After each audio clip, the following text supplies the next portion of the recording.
Join Kathy Deskus, Chief HR Officer Swiss Re, and Karima Silvent, Chief HR Officer AXA, to hear how they and their organisations are adapting to the new talent dynamics facing companies today.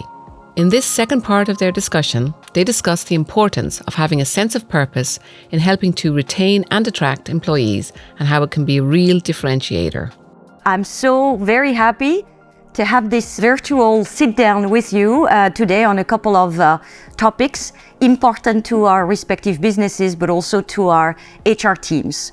So first of all, what's the right balance to actually thrive? So how do we become more flexible with the benefits that we propose? Is it time off? Is it pension? Is it healthcare? Is it what do people need and where we need to come up with a proposal that's relevant and not one size fits all? I don't know what's on your mind. I think what I have observed and the same, we spent a lot listening and I agree with you. That's the core, which is understanding how expectations are shifting.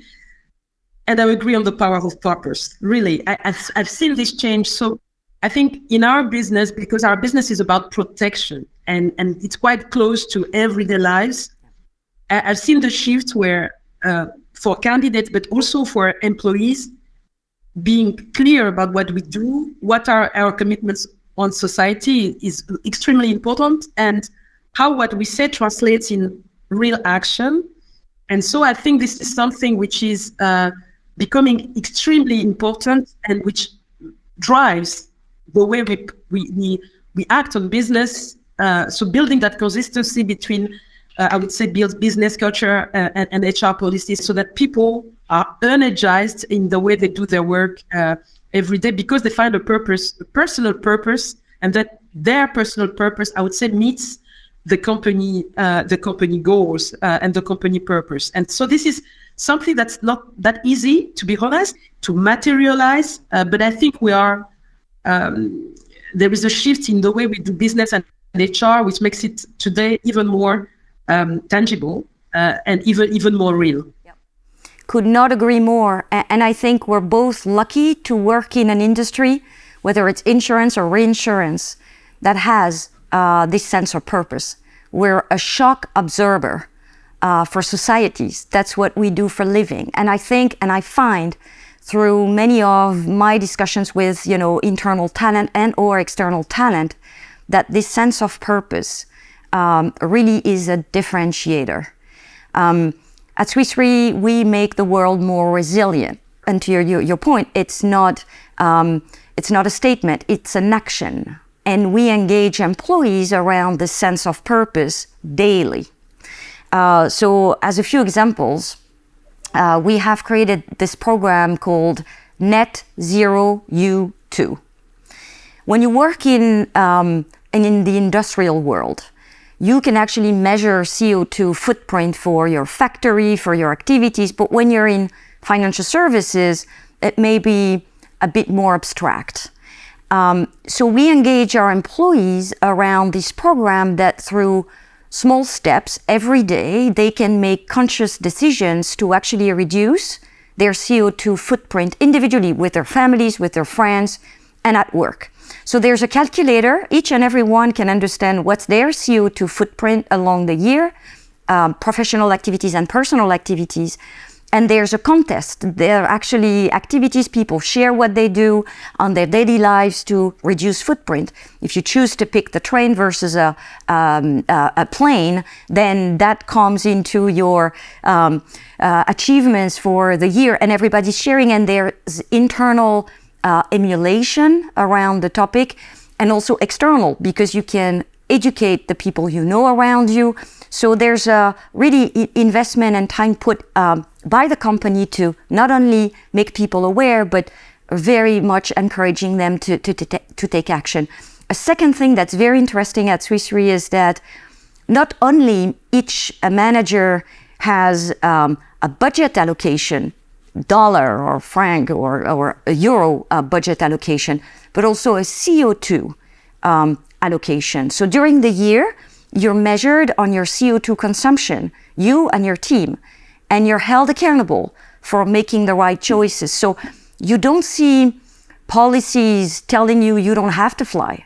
You just measured on how you contribute to reducing CO2 footprint at the end of the year, like you are with your budget. So that's another way to really bring awareness and action into the purpose. The other thing we have, and I don't know, I will ask you the question. We have a foundation at Swiss Re, the Swiss Re Foundation, and through activities, again, helping the communities. For example, the war in Ukraine, people contributed time and or money to support refugees and people through the war. We could raise, close to $1 million, and the foundation tripled the grants. We also engage towards a purpose, give back to the communities through the foundation. And our target is to get volunteering, 25% of our employees to volunteer by the end of next year, also as a way to bring that purpose to life. I think it's very much a differentiator, and I think through those activities you also bring that purpose to be real, and people now more and more want to know about those activities and programs as they're considering joining the company. It makes a real difference that we're concrete about it. What's the thought with AXA and the team? I was really carefully listening to you, Kathy, and taking notes on your net zero tool, and I'm going to connect with you offline once we've finished this conversation. I think we've moved with building quite many things here at AXA. This past year, we have been very involved, for example, into how everybody can learn about climate change, because in fact, it's our business, I agree with you, more than others. And so we understand better than any other, I would say, elements around sustainability. But we wanted to make it, as you did with this tool, real for everyone.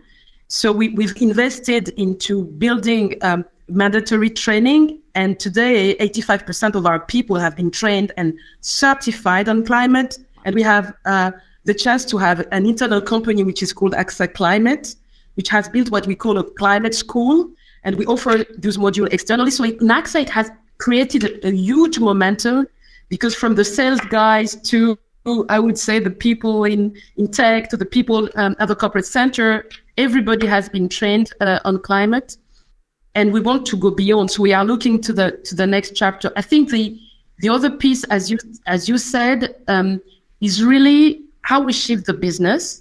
We have started in I would say in asset management and insurance with divesting from certain industries, coal, for example, 10 years back, but others.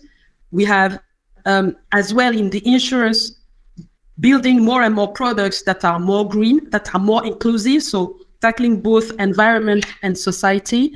And I think people feel they do it and they are part of the adventure. And so what we are trying to do internally is to explain all this change which is happening with the customer, be it, for example, with spare parts. You break your car, instead of buying new stuff, you can use spare elements. So we are really trying to change the value chain, and I think this creates pride internally, just to see that it translates in the real world.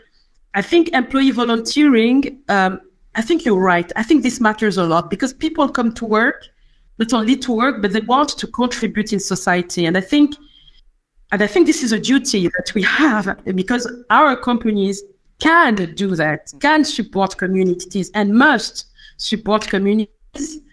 We have 40,000 employees who participate every year in our employee volunteerings activities. Our intent is to scale even more beyond the 40,000 to have, I would say, more and more, why not 100% of our people really spending their time on employee volunteer, and especially on some of the dimensions around climate and youth, on which we are investing a lot. But I'm amazed when we do recruit or people, how those dimensions, once again, we mentioned earlier, matter. And so it drives for us the necessity to continue to grow these initiatives and to be better at it. So I'm quite excited by that and very happy to hear from you and from others, because nobody has the full answer. So I think listening to others and